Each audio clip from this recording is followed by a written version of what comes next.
The leaders of Ethiopia's Tigray region have called for the full implementation of the Pretoria Agreement that ended the conflict between Ethiopia's federal government and the Tigray rebels in 2022.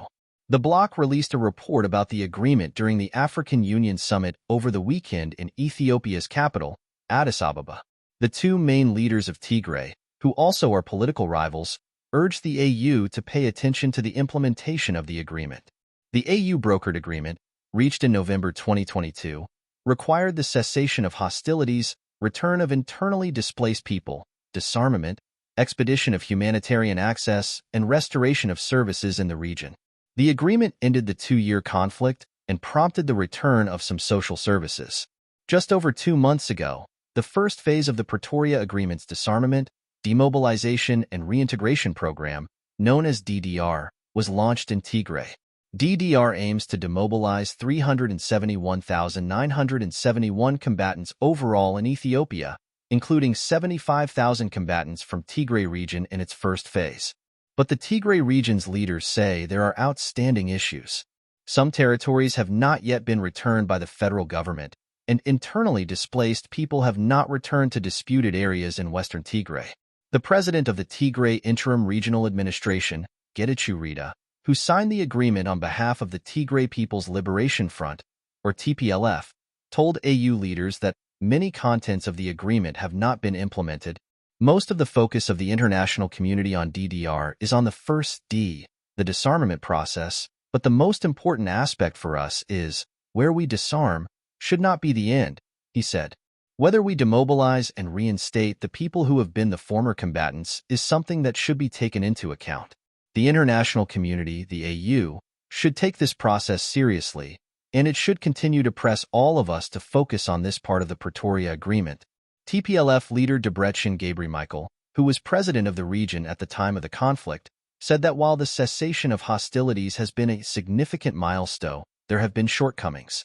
We must acknowledge that critical components such as the constitutional restoration of occupied territories, the withdrawal of non-ENDF forces, and the resettlement of the displaced persons, as well as TPLF legal reinstatement, require accelerated action, he said. The non-ENDF forces that Debretsion refers to are Eritrean and Amhara region forces that have been allies of the Federal Ethiopian National Defense Force, or ENDF, during the conflict. Eritrea denies having forces in Ethiopian territory. Regarding the resettlement of disputed Western Tigray, the Ethiopian government's position is that it will be resolved through a referendum. Ethiopian Minister of Foreign Affairs Gedeon Timotheus said the way ahead must be conducted through constructive engagement and in strict adherence to the rule of law. He told the AU that the Ethiopian government is taking steps to implement the agreement, and it must be fulfilled in the manner specified. Gedeon added, with good faith implementation, as provided in the peace agreement, we are convinced that the remaining and outstanding important measures are within our reach and could be fulfilled. AU chief negotiator and former president of Nigeria, Olusegun Obasanjo, said that the issues of the DDR program and contested areas should continue to be addressed in a phased manner until they are resolved, and that they should not hold back the implementation of the agreement. He said the Pretoria Peace Agreement reflected the principle of African solutions to African problems. It underscores the capability of African statesmen and institutions to resolve conflicts and foster peace within our continent, Obasanjo said. Rift between Tigray's leaders. The two main leaders of Tigray, Getachew and Debretsion, shook hands at Sunday's AU event, but the duo have been involved in a bitter political dispute that crippled the region's administration and functions for months. The dispute is rooted in differences over the implementation of the Pretoria Agreement. Debretsion accuses his former TPLF deputy chairman of not representing the region's interests, a charge Getachew denies. The two also clashed over the convening of the TPLF Party Congress and the appointment of local administration. TPLF held a Congress in August during which it expelled 15 members including Getachew from the Central Committee, a move Getachew described as null and void. Getachew accuses the TPLF leadership of orchestrating a coup d'état against his administration and alleges the TPLF leaders are working to dismantle the regional government.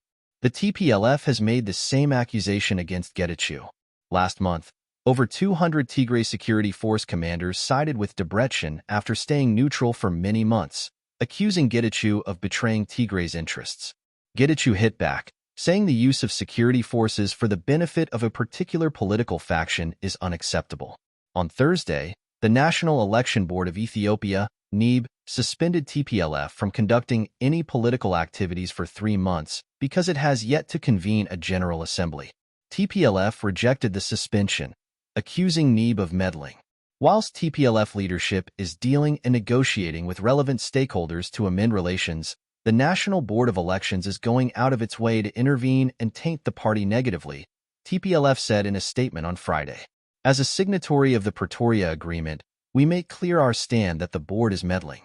We appeal to the federal government that if anything goes wrong, the responsibility lies on the board. In a statement on his Facebook page, Ethiopia's Prime Minister recently called on Tigray elites to solve their internal differences in dialogue, and he added that any other differences, be it with other forces or federal government, should be addressed based on the national constitution.